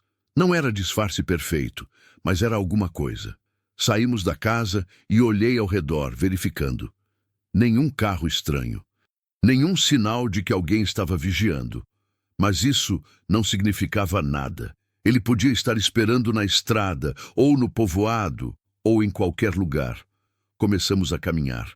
A estrada estava um lamaçal depois da chuva, nossos pés afundando na lama vermelha a cada passo. O sol já estava forte, fazendo a umidade subir da terra em forma de vapor, criando uma névoa baixa que tornava tudo meio irreal, meio fantasmagórico. As árvores pingavam, os pássaros cantavam, a vida seguia como se nada tivesse acontecido. O povoado ficava a uns 3 quilômetros da minha casa. Normalmente eu fazia o caminho tranquila, sem pressa, às vezes parando para olhar alguma coisa ou apenas para descansar na sombra. Mas hoje não. Hoje caminhávamos rápido, atentas, olhando para trás a cada minuto, esperando ver o sedã cinza aparecer na curva. Demoramos quase 1 hora para chegar. E quando chegamos estávamos suadas, sujas de lama até os joelhos, cansadas. O povoado estava quieto como sempre. Umas 10 casas, o mercadinho do seu Gomes, a igreja pequena que só abria aos domingos, a praça com 3 bancos quebrados e uma árvore velha que dava sombra. Nada mais. Um lugar que o tempo tinha esquecido. Entramos no mercadinho. Seu Gomes estava atrás do balcão, um homem de uns 60 anos, barriga grande, bigode grisalho, olhos cansados de quem já viu tudo e não se impressiona mais com nada. Ele me conhecia fazia anos, sempre me tratou bem, nunca fez perguntas demais. Dona Sebastiana, ele disse surpreso, que milagre, faz tempo que não aparece por aqui. Pois é, seu Gomes, precisava vir resolver umas coisas. Ele olhou para Lúcia com curiosidade, mas não perguntou nada. Bom homem. O que vai ser? Na verdade, vim usar o telefone, se o senhor deixar. É rápido. Claro, claro. Tá aí no canto. Pode usar à vontade. Lúcia foi até o telefone público velho que ficava num canto do mercadinho. Tirou um papel do bolso com o número anotado e começou a discar, as mãos tremendo. Ficou esperando. Tocou várias vezes. Ninguém atendeu. Não atende, ela disse, a voz fina de ansiedade. Tenta de novo. Ela tentou. Mais uma vez. Mais uma vez. Na 4ª tentativa, alguém atendeu. Viu o rosto dela mudar, primeiro aliviada, depois confusa, depois assustada. Alô? Tio Antônio? Pausa. Como assim? Quem está falando? Pausa mais longa. O rosto dela foi ficando branco. Quando? Onde? A voz estava quebrando. Tá bom, obrigada. Ela desligou e ficou parada ali, segurando o telefone, o corpo tremendo todo. O que foi? Perguntei, me aproximando. Era... Era a mulher do hospital. Tio Antônio está internado. Sofreu um acidente. Disseram que alguém bateu no carro dele de propósito, jogou ele para fora da estrada. Ele está em estado grave. O mundo pareceu inclinar. Entendi tudo num instante. Não tinha sido acidente. Tinha sido ele, o ex-namorado. Tinha ido atrás de Antônio. Tinha feito aquilo para descobrir onde Lúcia estava, ou apenas por vingança, ou para mandar um recado. Que hospital? Perguntei. Santa Casa, na cidade. Ela me olhou com olhos desesperados. Eu preciso ir lá. Preciso ver ele. Ele está assim por minha causa. Lúcia, pode ser armadilha. Ele pode estar esperando você aparecer no hospital. Eu sei, mas eu preciso ir. É meu tio. É a única pessoa que sempre esteve do meu lado. Não posso abandonar ele agora. Olhei para ela e vi a determinação misturada com o medo. Vi que não adiantava tentar convencer ela do contrário. E no fundo, eu entendia. Se fosse Ademar, se fosse alguém que eu amasse, eu faria o mesmo. Então a gente vai, eu disse. Mas do meu jeito, com cuidado e com a espingarda.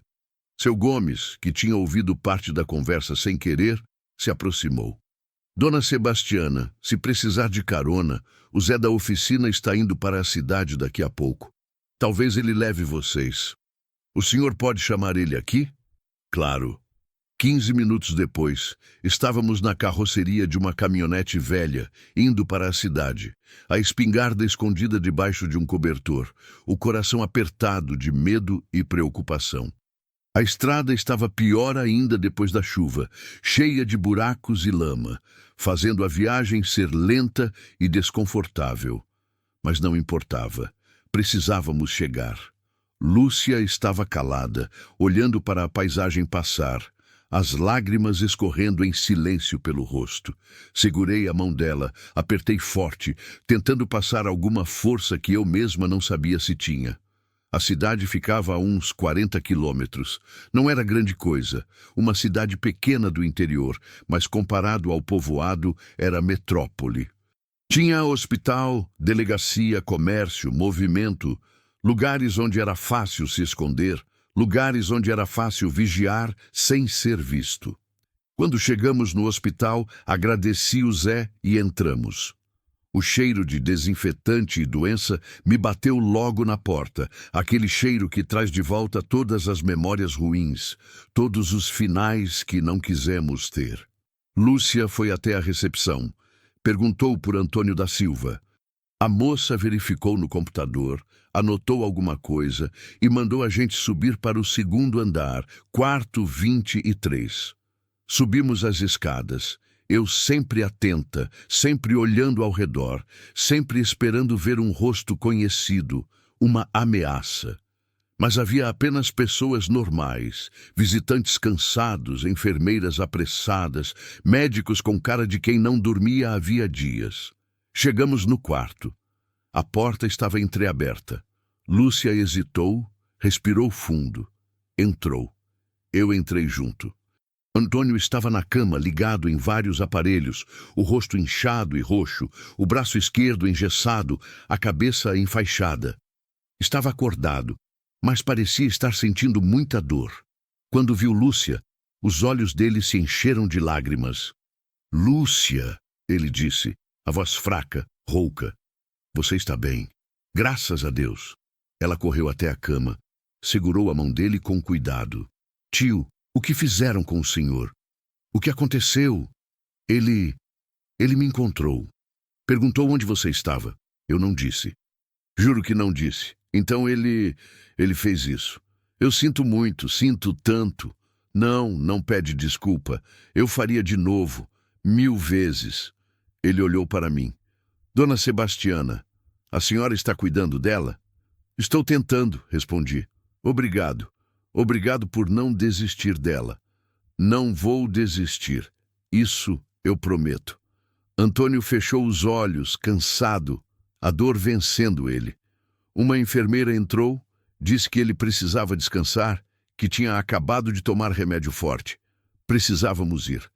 Lúcia beijou a testa do tio, sussurrou que voltaria logo e saímos do quarto. No corredor, ela finalmente desabou. Chorou alto, sem conseguir segurar mais. E eu segurei ela, ali no meio daquele corredor de hospital, enquanto as pessoas passavam e olhavam, porque era isso que a gente fazia. Segurava, aguentava, continuava, mesmo quando tudo dizia para desistir. Voltamos para casa em silêncio, cada uma perdida nos próprios pensamentos. O Zé da oficina nos deixou na estrada e caminhamos os últimos metros até a casa com os pés pesados, não só de cansaço, mas de tudo o que tinha acontecido. Ver Antônio daquele jeito, machucado, sofrendo por ter protegido Lúcia, tinha mudado alguma coisa em mim. Tinha acendido uma raiva antiga que eu achava que tinha morrido junto com Ademar. O sol estava se pondo quando chegamos, pintando o céu de laranja e roxo, aquelas cores fortes do interior que parecem ter sido feitas para lembrar que mesmo nos dias ruins existe beleza. Mas eu não estava com cabeça para beleza. Estava com cabeça para sobrevivência. Entramos na casa e tranquei tudo outra vez. Janelas, portas, tudo. Coloquei a espingarda perto da porta, carregada, pronta. Não ia ser pega desprevenida outra vez. Lúcia foi direto para o quarto sem falar nada. Ouvi a porta fechar, depois silêncio. Não fui atrás dela. Sabia que às vezes a gente precisa estar sozinho com a própria dor, precisa deixar ela ocupar todo o espaço antes de conseguir seguir em frente. Fui para a cozinha e comecei a preparar comida por puro automatismo. Arroz, feijão, ovo, o básico. Não tinha fome, mas precisava comer. Precisava manter as forças porque tinha certeza de que íamos precisar delas. Estava mexendo o feijão quando ouvi o barulho. Passos na varanda.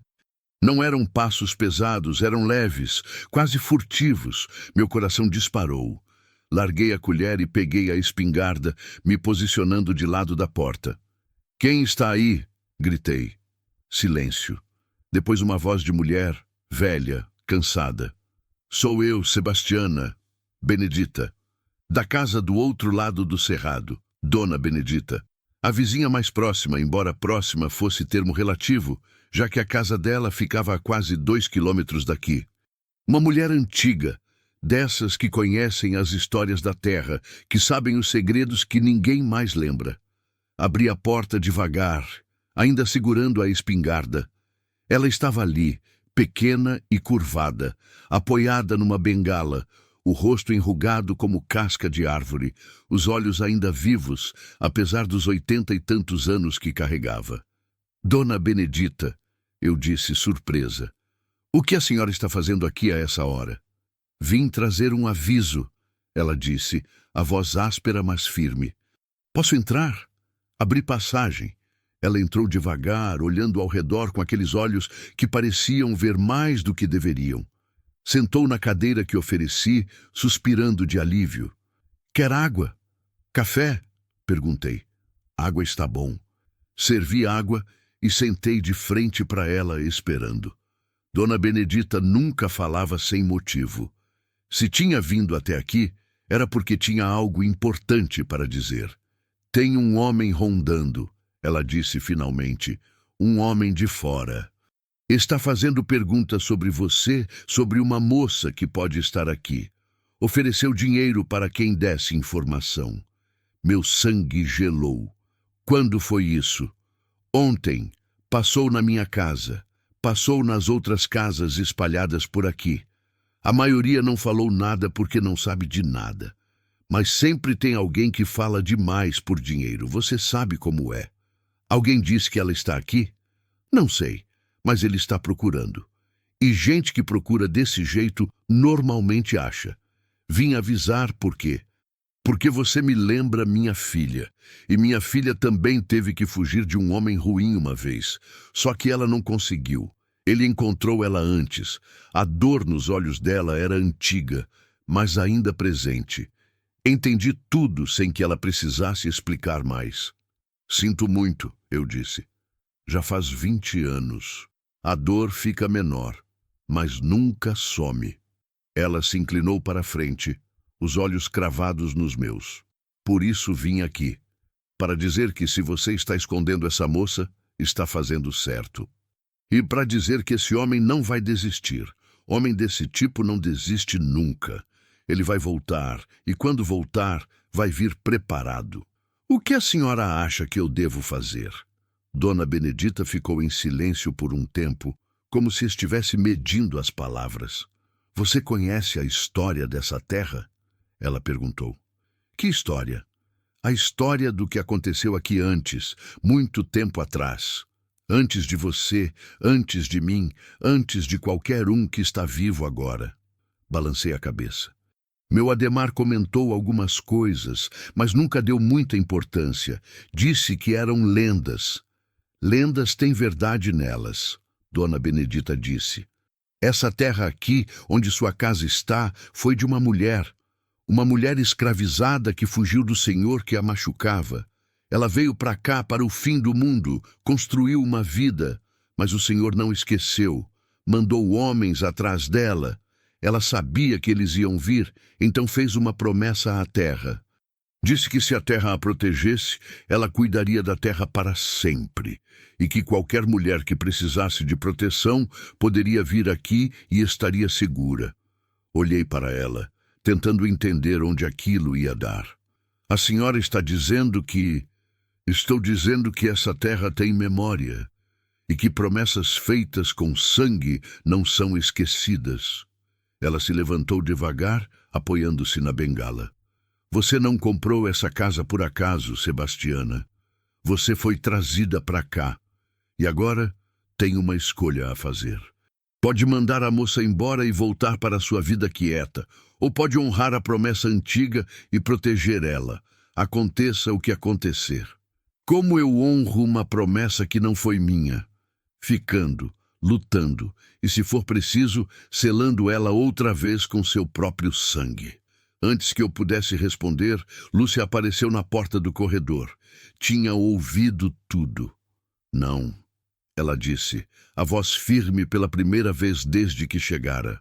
Não vou deixar Dona Sebastiana se machucar por minha causa.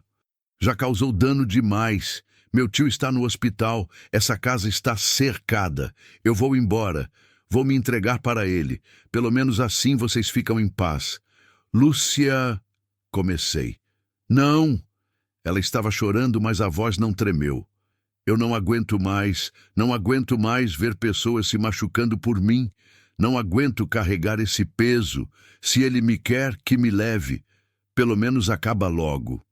Dona Benedita olhou para ela com uma mistura de compaixão e dureza. Menina, se você voltar para ele, ele vai te matar. Pode não ser hoje, pode não ser amanhã, mas vai matar. Homem que bate em mulher não para até que ela esteja morta ou longe para sempre. E você sabe disso. Então, pelo menos eu morro sozinha, sem arrastar ninguém comigo. Morrer sozinha não é coragem, eu disse, me levantando e indo até ela. É desistência. E você não passou por tudo isso para desistir agora. Mas eu estou cansada, ela gritou, e foi a primeira vez que ouvi ela gritar.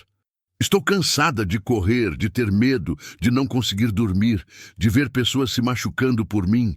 Estou cansada de viver desse jeito. Eu sei, eu disse, segurando os ombros dela. Eu sei que você está cansada, mas cansaço não é motivo para morrer. É motivo para descansar e depois continuar. Porque é isso que a gente faz. Continua. Sempre continua. Ela desmoronou nos meus braços, soluçando, o corpo todo tremendo. Segurei ela forte, sentindo o peso da dor dela, o peso da decisão que tínhamos que tomar. Dona Benedita colocou a mão no ombro de Lúcia gentil. Menina, essa terra já viu muita dor. Já viu mulheres sofrendo, fugindo, morrendo, mas também viu mulheres sobrevivendo, viu mulheres lutando, viu mulheres dizendo não E cada vez que uma mulher diz não, essa terra fica um pouco mais forte. Ela olhou para mim. Sebastiana, você precisa decidir. E precisa decidir agora. Porque ele vai voltar. Talvez essa noite, talvez amanhã. Mas vai voltar. Olhei para Lúcia chorando nos meus braços. Olhei para Dona Benedita esperando. Olhei para a casa ao redor. Essa casa que tinha sido minha prisão e meu refúgio nos últimos anos. E tomei a decisão. A gente fica, eu disse. E a gente luta. Tem certeza? Dona Benedita perguntou. Tenho. Não sei como. Não sei se vamos conseguir. Mas não vamos desistir sem lutar. Dona Benedita assentiu, como se aquilo fosse exatamente o que ela esperava ouvir. Então, vou ensinar vocês algumas coisas. Coisas que aprendi com minha avó, que aprendeu com a avó dela. Coisas que as mulheres dessa terra sempre souberam. Ela olhou pela janela para a escuridão lá fora. Temos até o amanhecer. Depois disso, não sei o que vai acontecer. Passamos a noite em claro. Dona Benedita ensinou coisas estranhas, coisas que em outra situação eu teria chamado de superstição ou loucura. Mas nada era normal mais, então por que não tentar? Ela nos fez pegar terra dos 4 cantos da propriedade, nos fez colocar sal nas portas e janelas, nos fez acender velas e rezar orações antigas que eu nem sabia que existiam. Nos fez plantar uma estaca no meio do terreiro, amarrada com fita vermelha. Isso não é proteção absoluta, ela disse, mas é um aviso para ele e para a terra, dizendo que vocês não vão desistir. Quando o sol começou a nascer, Dona Benedita foi embora, sumindo no cerrado do mesmo jeito silencioso que tinha chegado. Ficamos eu e Lúcia sentadas na varanda, exaustas mas despertas, esperando o que o novo dia ia trazer. Dona Sebastiana, Lúcia disse a voz baixa, obrigada por tudo, por não me julgar, por não me abandonar, por ficar. Não precisa agradecer, eu respondi. A gente faz o que pode e espera que seja suficiente. O sol foi subindo, iluminando o cerrado, secando a umidade da última chuva. As cigarras começaram a cantar.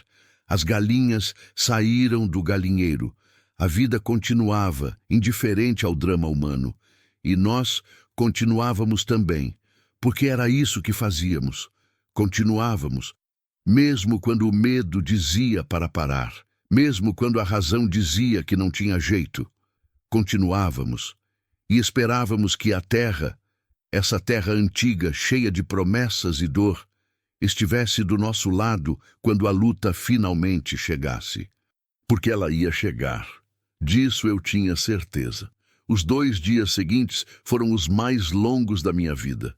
Mais longos, até que os dias depois que Adhemar morreu, quando o tempo parecia ter parado e cada hora se arrastava como eternidade. Mas aqueles dias tinham sido de dormência, de vazio. Esses eram diferentes, eram de espera, de tensão, de saber que alguma coisa ia acontecer, mas não saber quando nem como. Lúcia mal dormia. Eu também não. Nos revezávamos vigiando, uma descansando enquanto a outra ficava acordada, sempre atenta aos sons da noite, ao ranger da madeira, ao vento que podia ser vento ou podia ser alguém se aproximando. A espingarda vivia ao alcance da mão. As portas e janelas permaneciam trancadas mesmo durante o dia, quando o calor ficava insuportável dentro da casa. Tentávamos manter alguma rotina, cozinhar, limpar, cuidar das galinhas. Mas tudo era feito apressado, sempre com um olho na estrada, sempre preparadas para correr ou lutar. A normalidade tinha virado um disfarce que vestíamos sem acreditar nele. Foi na tarde do 3º dia que tudo mudou. Eu estava no quintal estendendo roupa quando Lúcia gritou da casa. Não foi um grito de medo, foi um grito de surpresa. Larguei o lençol e corri para dentro, o coração já disparado. O que foi? Ela estava na janela da frente, olhando para a estrada. Tem alguém vindo. Mas não é ele. É uma mulher. Fui até a janela e olhei. De fato, havia uma figura caminhando pela estrada de terra. Uma mulher, pelo jeito de andar, mas estava longe demais para ver direito. Vinha devagar, cambaleante, como se cada passo custasse um esforço enorme. "Você conhece ela?" perguntei. "Não sei, não consigo ver." Ficamos ali observando enquanto a figura ia ficando mais próxima. Quando chegou perto o suficiente, vi que era uma mulher jovem, talvez da idade de Lúcia ou um pouco mais nova. Estava suja, com a roupa rasgada, o cabelo embaraçado caindo no rosto. Andava descalça, os pés sangrando, deixando marcas vermelhas na terra. E tinha algo de errado no jeito que ela se movia, como se estivesse machucada ou doente. "Meu Deus", Lúcia sussurrou. "Ela está ferida." A mulher chegou perto da cerca e parou, segurando-se nas tábuas de madeira para não cair. Levantou a cabeça e viu o rosto dela direito. Era jovem mesmo, não devia ter mais de 25 anos. Tinha um corte feio na testa, o olho esquerdo roxo e inchado, o lábio partido. E nos olhos, aquele mesmo vazio que eu tinha visto em Lúcia quando ela chegou. O vazio de quem foi quebrada e não sabe como se juntar de novo. Ela abriu a boca para falar, mas só conseguiu sussurrar: "Socorro!" Depois desabou ali mesmo, caindo no chão como um saco de batatas. Não pensei, apenas corri. Abri o portão, me ajoelhei ao lado dela, verifiquei se estava respirando. Estava, mas a respiração era fraca, superficial. Tinha ferimentos no corpo todo, hematomas, arranhões, e o tornozelo esquerdo estava inchado, provavelmente torcido ou quebrado. "Lúcia!" gritei. "Traz água e pega toalhas limpas." Lúcia obedeceu, correndo para dentro da casa. Fiquei ali com a mulher desacordada, sentindo o pulso fraco, vendo o sangue seco no rosto e nos braços. Quem tinha feito aquilo? De onde ela tinha vindo? E por que tinha vindo parar justamente aqui? Lúcia voltou com água e toalhas. Juntas, conseguimos levantar a mulher. Ela era leve demais, só pele e osso, e levá-la para dentro. Colocamos ela no sofá da sala e comecei a limpar os ferimentos devagar, com cuidado. Ela não acordou, mas gemia baixo de vez em quando, a dor atravessando até o inconsciente. "Quem você acha que é?" Lúcia perguntou, ajudando a segurar a cabeça da mulher enquanto eu limpava o corte na testa. "Não sei, mas seja quem for, passou por algo terrível." "Acha que foi a mesma coisa que eu?" Olhei para os ferimentos, para o jeito que o corpo dela encolhia mesmo desacordado, como se estivesse tentando se proteger de algo invisível. "Acho que sim." Terminamos de limpar o que dava para limpar. Cobri ela com um lençol, coloquei travesseiro debaixo da cabeça, deixei água perto caso ela acordasse. Não tinha mais nada que pudéssemos fazer sem ajuda médica. E ajuda médica significava cidade, hospital, perguntas. Significava expor onde estávamos, colocar Lúcia em risco. "A gente precisa decidir o que fazer", eu disse. "O que você quer dizer?" "Se a gente levar ela para o hospital, vão fazer perguntas. Vão querer saber quem é, de onde veio, quem fez isso. E se ela não tiver documento, se não tiver família, vão chamar a polícia." "E a polícia?" "Pode avisar ele", Lúcia completou entendendo. "Pode dizer que eu estou aqui." "Exatamente. Mas a gente não pode deixar ela assim. Ela precisa de médico." "Eu sei." Ficamos ali olhando para aquela mulher quebrada no nosso sofá, cada uma processando o dilema. Ajudar ela significava arriscar tudo. Mas não ajudar significava deixar ela morrer, ou pior, mandá-la de volta para o inferno de onde tinha fugido. Às vezes não existe escolha boa.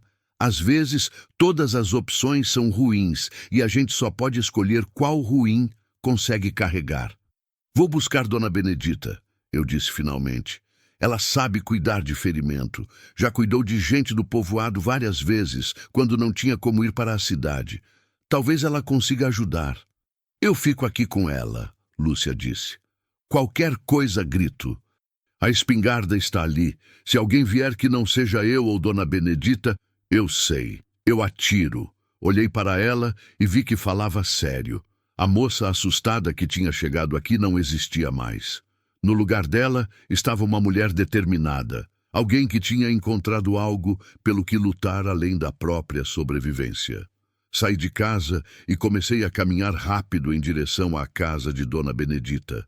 O sol estava começando a descer, pintando o céu daquele laranja intenso que vem antes do anoitecer. O caminho era familiar agora. Eu já tinha feito ele algumas vezes para levar ovos ou mandioca para a velha senhora em troca de ervas e conselhos. A casa dela era ainda mais simples que a minha, pouco mais que um barraco de madeira com teto de palha, cercada por um jardim estranho, cheio de plantas que eu não conhecia. Ela estava no quintal, mexendo numa panela grande sobre um fogo baixo, e nem se virou quando me aproximei. "Sabia que você ia vir", ela disse, sem tirar os olhos da panela. Senti quando ela chegou. "Como a senhora. Essa terra fala, Sebastiana. Só precisa saber escutar." Finalmente olhou para mim. "Ela está viva?" "Está, mas precisa de ajuda. Está machucada, tem ferimentos, o tornozelo pode estar quebrado."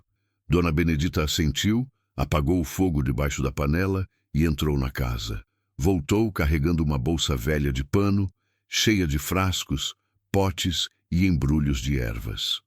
"Vamos lá então, mas preciso te avisar uma coisa antes." "O quê?" "Ela não veio aqui por acaso, nada é por acaso. A terra está chamando as mulheres que precisam dela, e quanto mais vem, mais ele vai sentir. Vai saber que tem algo acontecendo aqui. Vai vir com tudo." "Quando?" "Logo. Talvez hoje à noite. Talvez amanhã, mas logo." Ela começou a andar. "E quando vier, vocês vão ter que estar prontas, porque não vai ser só palavras e ameaças dessa vez. Vai ser pior." Voltamos para casa em silêncio, cada uma carregando o peso do que estava por vir. Quando chegamos, Lúcia abriu a porta, o rosto tenso. "Ela acordou", Lúcia sussurrou. "Acordou e ficou apavorada. Não quer que ninguém toque nela. Está num canto tremendo." Entramos devagar. A mulher estava encolhida entre o sofá e a parede, os olhos arregalados, o corpo todo tremendo. Quando nos viu, tentou se encolher ainda mais, como se pudesse desaparecer. Dona Benedita se aproximou devagar, as mãos levantadas em sinal de paz. "Ninguém vai te machucar aqui, filha", ela disse, a voz surpreendentemente suave, vinda daquela mulher dura. "Está em lugar seguro agora. Está com mulheres que entendem." A moça olhou para ela, depois para mim, depois para Lúcia. Vi o momento em que ela reconheceu algo em nós, alguma marca invisível que só quem passou pelo mesmo inferno consegue identificar. As lágrimas começaram a escorrer. Ele disse que ia me matar." Ela sussurrou, a voz quebrada. "Disse que ninguém ia me querer, que eu não prestava para nada, que ia acabar comigo. Eu consegui fugir quando ele saiu. Andei não sei quanto tempo, sem saber para onde ir, sem saber o que fazer, só andando. E a terra te trouxe aqui", Dona Benedita disse, "porque aqui é lugar de mulheres como vocês todas." Ela olhou para cada uma de nós. "Agora deixa eu cuidar desses ferimentos, e depois a gente conversa sobre o que fazer." Passou a hora seguinte cuidando da moça, que disse se chamar Joana.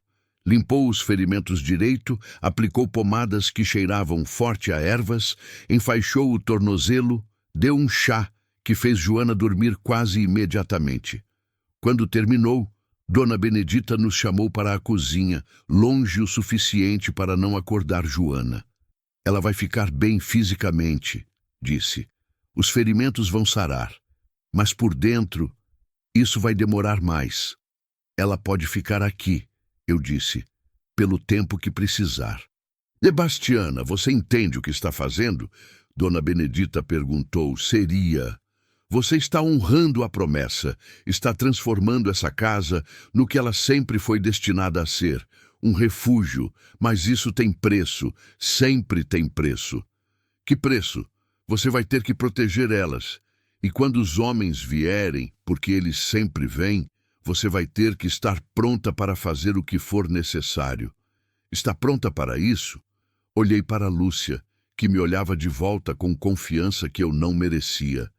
Olhei para a sala onde Joana dormia, finalmente em paz, depois de quem sabe quanto tempo de terror. Olhei para minhas próprias mãos, calejadas de trabalho, marcadas pelo tempo, mas ainda fortes. Estou, eu disse. E pela primeira vez em muito tempo, acreditei nas minhas próprias palavras.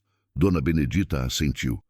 Então, preparem-se, porque a tempestade está chegando, e dessa vez não vai ser só de água e vento. A noite caiu pesada e silenciosa. Dona Benedita tinha ido embora depois de nos ensinar mais algumas coisas, mais rezas antigas, mais preparações estranhas que ela jurava que iam ajudar. Eu não sabia se acreditava em tudo aquilo, mas também não sabia em mais nada. Então, por que não tentar? Joana continuava dormindo no sofá, o corpo finalmente relaxado depois da exaustão e do chá forte que Dona Benedita tinha dado. Lúcia estava sentada numa cadeira perto dela, vigiando, como se tivesse medo de que alguém invadisse a casa e a levasse embora. Eu estava na cozinha, preparando comida que ninguém ia comer só para manter as mãos ocupadas. O silêncio da noite era diferente. Não era o silêncio confortável que eu tinha aprendido a viver nos últimos anos. Era um silêncio de espera, de tensão, como se a própria terra estivesse segurando a respiração, esperando algo acontecer. Foi perto das 10 da noite que ouvi. Não era um barulho alto, mas era inconfundível. Carros, mais de um, vindo pela estrada. Lúcia ouviu também. Levantou da cadeira, o rosto ficando branco. É ele, ela sussurrou. Não sabe, eu disse, mas sabia. No fundo, sabia. Peguei a espingarda e fui até a janela. Olhei pela fresta e vi as luzes. 2 carros, talvez 3, parando em frente à casa. Portas se abrindo, sombras saindo, silhuetas escuras contra o céu estrelado. Contei 5 homens, talvez 6. E reconheci um deles pela postura, pelo jeito de andar. Era ele, o ex-namorado de Lúcia. Tinha voltado e tinha trazido reforço. Lúcia! A voz dele cortou a noite. Lúcia, eu sei que você está aí dentro. Sai agora. Não vou pedir de novo. Lúcia estava petrificada, tremendo toda. Fui até ela e segurei seu braço. Respira, eu disse. Respira e fica firme. A gente não vai desistir agora. Mas são muitos. A gente não tem chance. Sempre tem chance enquanto a gente não desiste. Joana tinha acordado com o barulho. Estava sentada no sofá, os olhos arregalados de terror, reconhecendo a situação mesmo sem conhecer os detalhes. Mais uma mulher acuada, mais uma mulher tendo que enfrentar o medo. Velha! Outro grito, dessa vez mais agressivo. Sei que você está aí dentro também. Manda a Lúcia sair ou a gente vai entrar aí e pegar ela à força. E vai ser pior para todo mundo. Fui até a porta, mas não abri. Apenas gritei de volta. Ela não vai sair, não vai voltar para você. Vai embora antes que eu chame a polícia. Risadas, várias, debochadas. Polícia, aqui! A gente está no meio do nada, velha. Ninguém vem aqui. Ninguém se importa com o que acontece aqui. Ele estava certo, e os dois sabíamos disso. Última chance, ele gritou. Manda ela sair ou a gente arrombenta essa porta e leva ela do mesmo jeito. E vocês duas vão se arrepender de ter se metido nisso. Olhei para Lúcia. Olhei para Joana. 2 mulheres que tinham sido quebradas, espancadas, humilhadas. 2 mulheres que tinham conseguido fugir e encontrar um momento de paz. E agora, aquela paz estava sendo ameaçada por homens que achavam que podiam fazer o que quisessem, que achavam que mulheres eram propriedade, que achavam que violência era direito. Algo dentro de mim quebrou. Ou talvez tenha se juntado. Não sei. Só sei que naquele momento não senti mais medo. Senti raiva. Senti cansaço de todas as vezes que tinha visto mulheres sofrendo, apanhando, morrendo e ninguém fazia nada. Senti o peso de todas as injustiças que tinha testemunhado na vida. E decidi que não ia acontecer de novo. Não na minha casa, não na minha terra.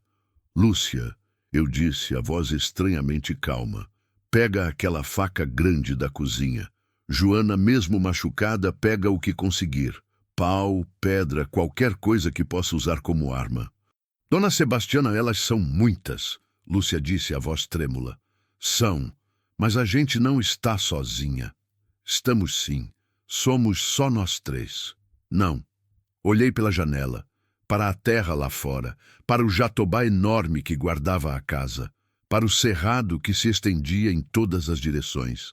Não estamos sozinhas. Dona Benedita disse que essa terra protege quem precisa. Vamos ver se ela estava falando a verdade. Ouvi o barulho de passos pesados na varanda. Eles estavam subindo. Iam arrombar a porta. Levantei a espingarda. Mirei para onde sabia que a porta estava preparada. Última chance, velha! Abre ou a gente arrombenta! Arrombenta então! Gritei de volta. Vamos ver quem sai daqui vivo. O primeiro golpe na porta veio forte, fazendo a madeira ranger. O segundo, o terceiro. A porta estava segurando, mas não ia aguentar muito mais. Foi então que aconteceu. O jatobá começou a se mexer. Não era vento. Não tinha vento.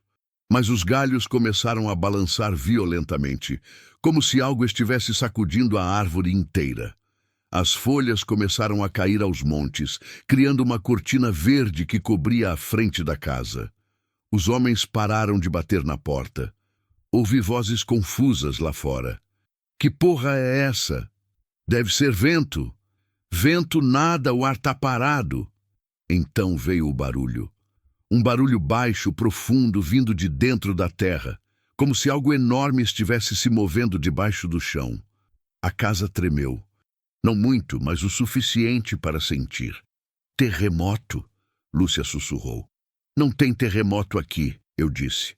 O barulho continuou, e com ele vieram outros sons. Grilos, mas milhares deles, todos cantando ao mesmo tempo num volume que não era natural. Cigarras, sapos, pássaros noturnos, como se todo o cerrado tivesse acordado de uma vez e estivesse gritando junto. Lá fora, os homens estavam ficando nervosos. Ouvi discussões, vozes se sobrepondo. E que merda tá acontecendo? Vamos embora, isso tá errado. Não, a gente veio buscar ela, a gente vai buscar. Mas a voz dele, do ex-namorado, soava menos confiante agora. Soava assustada. Então veio o que fez até eu tremer. Cobras, dezenas delas, saindo do cerrado, deslizando pela terra, convergindo para onde os homens estavam. Eu podia ouvir os gritos, o pânico. Cobras! Tem cobra para todo lado! Sai da frente! Sai! Volta pro carro! Volta! O caos lá fora era total. Homens correndo, tropeçando, gritando, motores ligando às pressas. Pneus derrapando na terra, mas uma voz ainda gritou, furiosa, desesperada. Lúcia, isso não acabou. Você me ouviu? Não acabou. Depois o barulho dos carros se afastando, as luzes sumindo na curva da estrada, o silêncio voltando aos poucos. Ficamos ali, as três, paralisadas, sem acreditar no que tinha acabado de acontecer. Lentamente, fui até a janela e olhei para fora. Não havia mais ninguém. Apenas o jatobá voltando à sua quietude normal, as folhas ainda caindo suavemente, cobrindo o chão como um tapete verde. E no meio do terreiro, parada, estava a figura, a mesma que Dona Benedita tinha descrito. Uma mulher muito velha, de vestido escuro, pele como casca de árvore, olhos brancos mas atentos. Ela me olhou através da janela e assentiu, apenas uma vez. Depois começou a se desvanecer, sumindo na escuridão como se nunca tivesse estado ali. Soltei um suspiro longo, as pernas quase cedendo. Lúcia estava chorando, mas não era choro de medo. Era choro de alívio, de libertação, de finalmente acreditar que talvez, apenas talvez, estivesse segura. Joana estava de joelhos no chão, as mãos juntas, rezando baixo. Abri a porta devagar e saí para a varanda. O ar estava diferente agora. Mais leve, mais limpo. Como se algo pesado tivesse sido lavado, limpo, levado embora. Olhei ao redor e não vi nenhuma cobra. Não vi nada além do cerrado normal, quieto, em paz. Mas sabia que não tinha sido normal. Sabia que algo tinha acontecido ali, algo que não tinha explicação racional, algo que ia além do que eu conseguia entender. A terra tinha protegido, a promessa tinha sido honrada. Voltei para dentro e encontrei as duas mulheres me olhando com uma mistura de medo e esperança. O que foi aquilo? Lúcia perguntou. Foi a terra, eu disse simplesmente. Foi a terra dizendo que a gente tem direito de ficar, que a gente tem direito de viver em paz, que ninguém vai nos tirar daqui. Eles vão voltar? Joana perguntou, a voz pequena. Pensei na pergunta. Pensei no terror nos gritos dos homens, no pânico de enfrentar algo que não conseguiam entender ou controlar. Não, eu disse, não acho que voltem, pelo menos não tão cedo. E se voltarem, a gente vai estar aqui, e a terra vai estar aqui, e vamos enfrentar juntas. Naquela noite, nenhuma de nós dormiu muito. Ficamos acordadas, conversando baixo, dividindo histórias, dividindo dores, dividindo esperanças. Joana contou como tinha fugido de um casamento violento. Lúcia contou sua história completa pela primeira vez. E eu contei sobre Ademar, sobre a solidão depois que ele se foi, sobre como tinha achado que minha vida tinha acabado até que duas mulheres quebradas apareceram na minha porta e me lembraram que ainda havia motivos para lutar. Quando o sol nasceu, saímos para a varanda juntas. O cerrado estava lindo sob a luz dourada da manhã. O jatobá, imponente e quieto, continuava guardando a casa como sempre fez. As galinhas ciscavam no terreiro. A vida continuava. O que a gente faz agora? Lúcia perguntou. Olhei para ela, para Joana, para essa casa que tinha sido minha prisão e agora era refúgio de todas nós. A gente vive, eu disse. A gente planta, colhe, cuida umas das outras. A gente constrói algo novo aqui. Algo que não seja sobre medo ou dor, mas sobre recomeço. Mas e se aparecerem mais mulheres? Joana perguntou. Mulheres que precisam de ajuda? Olhei para o horizonte, para a estrada de terra que se estendia até onde a vista alcançava. Pensei em todas as mulheres lá fora, sofrendo, correndo, procurando um lugar para respirar sem medo. Então a gente abre a porta, eu disse. A gente sempre abre a porta, porque é isso que essa terra pede. É isso que essa promessa significa. Proteção, abrigo, esperança. E foi assim que entendi. Não tinha trazido Lúcia para cuidar dela. Não tinha ajudado Joana por caridade. Tinha sido trazida aqui, para esse pedaço de terra esquecido, para honrar uma promessa antiga feita por uma mulher que também tinha sofrido, que também tinha corrido, que também tinha precisado de proteção. A solidão que eu achava que era meu destino era apenas preparação para esse momento, para essa missão, para entender que às vezes a gente não escolhe o próprio caminho. A terra escolhe por nós. E a terra tinha me escolhido para ser guardiã, para ser refúgio, para ser a porta que sempre abre quando a esperança bate. Naquele amanhecer tranquilo, com duas mulheres ao meu lado e a certeza de que outras viriam, não senti mais o peso do silêncio que tinha carregado por tanto tempo. Senti, pela primeira vez em anos, algo parecido com paz. E senti também que minha vida não tinha acabado quando Ademar morreu. Tinha apenas esperado. Esperado pelo momento certo, pelo propósito certo, pelas pessoas certas. A terra sabia, sempre soube, e agora eu também sabia. O peso do silêncio tinha se transformado na leveza do amanhecer, e esse amanhecer era só o começo.